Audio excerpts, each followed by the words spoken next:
Hello guys! Hello Gemini! Welcome dito sa aking channel, Kapalaran 888 Gemini. Alamin natin ang love relationship reading mo from July hanggang December 2024. General reading, love and relationship para sa lahat ng Gemini.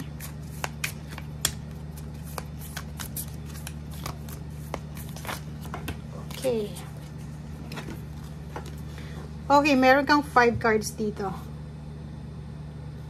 5 cards siya. Tingnan natin, Gemini, kung saan ka dito makaka-resonate.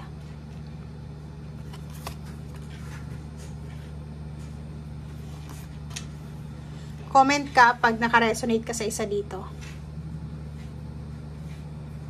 Okay, unahin natin na itong isa. May isang tao dito na posibleng magkakagusto sa'yo, may isang tao dito na posibleng magkakagusto sa'yo, or nagkakagusto sa'yo, or nakikipag-flirt sa'yo. Single ka man or in a relationship. Nakikita natin dito na may gustong makipag-date sa'yo, or ikaw to na gusto mong makipag-date. Next is stability, security. Nakikita din natin dito na etong may gusto sa'yo ay parang gusto niyang maging asawa ka. Yung stable, stability, yung inaano niya, minamanifest niya kasama ka. So, ibig sabihin, hindi lang to ligaw-ligaw, date-date lang. Gusto niyang maging parte ka ng buhay niya, yung sa kanya ka na talaga. Next card, mag-iingat ka, lalo na kung in a relationship ka na may asawa ka, may girlfriend, may boyfriend, o may live-in partner ka. Mag-iingat ka kasi posibleng may mga tao sa paligid mo na hindi sila masaya sa kung ano man ang meron ka sa ngayon. Hindi sila masaya na masaya ka, Gemini, lalo na sa relationship. Nakikita natin, pwedeng may third party, mayroong ditong mga paninira, or kano pa man. Dito naman, nakikita natin na yung iba sa inyo dyan na nakaranas ng hindi magandang relationship sa past nyo, lalo na yung mga medyo nasa below 20 years old kayo, high school, college, or ganito. Sinasabi ng barahan na kailangan mo ng pakawalan, 'di ba? So, if hindi ka pa rin makamove on sa yung past relationship, kailangan mo nang mag-move on, pilitin mo na ang sarili mo. And dito sinasabi ng baraha sa'yo na makinig ka sa sinasabi ng puso mo. Okay, huwag kang matakot, huwag kang matakot.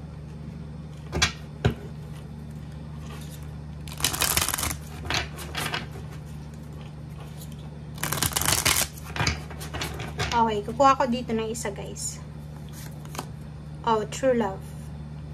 Gemini, nakikita ko sa'yo dito na kung sino man ito na nagkakagusto sa'yo, talagang gusto ka niya. Talagang true love ito na ino-offer niya sa'yo. Talagang totoo. Sabi ko sa'yo stability. Hindi siya yung parang basta-basta lang na flirting or mga pangpalipas ng oras. Hindi. Ang taong ito ay talagang gusto ka niya. Gusto ka niyang makasama. Gusto ka niyang kasama tumanda. Stability yung minamanifest niya. Okay? So, ang sabi ng baraha sa'yo dito, acceptance. Go with the flow daw diba? So, sinasabi ng baraha na acceptance, go with the flow. So, kung talagang ito yung nakatadhana sa'yo, sundin mo daw. Okay? So, kung ano man daw itong nangyayari sa buhay mo sa ngayon, tanggapin mo siya. And yun, go with the flow. Kakaloka. Go with the flow. Ganon, kahit hindi mo gusto. Siya lang yung may gusto sa'yo, tapos go with the flow. So, ibig sabihin, hayaan mo siyang magkagusto sa'yo, hayaan mo siyang iparating sa'yo kung gaano kanya kamahal. Parang unfair naman yun kung wala kang gusto, diba? Okay. Ace of Swords. Wow. So, nakikita natin dito na posibleng if nasa stable relationship ka, yun na nga, sabi ko sa'yo kanina, may stake dito. May isang tao na gustong sirain yung relationship mo, pwedeng may gusto sa'yo or gusto sa karelasyon mo. Mag-iingat ka kasi nakikita nila na sobrang saya mo. Nakikita nila na nasa stable kang relationship, masaya ka. So, lalo kung babae ka, Gemini, maraming temptation sa paligid. Maraming papasok sa relationship nyo na pwedeng guluhin, sirain kung ano itong relationship na meron ka. Okay? So, 7 of Wands, nakikita ko sa'yo dito, if you're a single Gemini, ang dami mong choices, ang dami mong option. Maraming naliligaw sa'yo, marami kang nililigawan siguro. Marami kang gusto. Okay? Pero, sinasabi ng baraha sa'yo dito na mag-iingat ka nga. Diba? Mag-iingat ka kasi yung relationship hindi yan parang mini-mini mo ABCD, 'di ba? So, kailangan natin kung gusto natin, wag na tayong magpakipot pa. If kung ayaw mo naman, wag mo nang paasahin kasi yung karma, 'di ba? Kawawa naman kung paasahin mo. Okay. Nakikita ko sa'yo dito na posibleng makatanggap ka ng emotional offer from sa katrabaho, sa boss mo, or pwedeng sa workplace mo. Second is posibleng makatagbo ka ng isang tao ngayong second half ng 2024 na pwedeng magkakagusto sa'yo sa mga station, train station, bus station, sa airport, sa aeroplano, or kung saan pa man. Or pwedeng sa kasal. Pwedeng meron dito, Gemini, na ikakasal, abay ka, or pwedeng ninong ka, ninang ka. And then, dun mo siguro makikilala yung taong ito. Okay? Nakikita rin natin dito na may ikakasal na Gemini. And, posibleng magkakaroon sila ng dalawang anak. Isang babae, isang lalaki.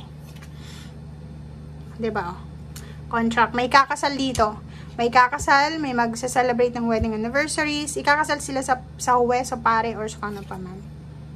Okay, wow. Ang ganda. So, financially, sobrang maganda yung takbo ng relationship na to na ikakasal. Pwedeng financially stable kayong dalawa, pareho kayong may trabaho, or sinasabi ng baraha sa'yo dito na mayaman siya, mayaman ka, or pwedeng yun, stable yung financial niya. Kaso lang, ingat kayo talaga dito. Kasi ang daming mga temptation, no? Maraming temptation. Ikaw man, or itong karelasyon mo na to, ang daming gustong pumasok sa buhay nyo. Oh, isa na to. Isa din to. Diba? So, comment down below if you're resonated. Maraming salamat guys, and see you again. Bye!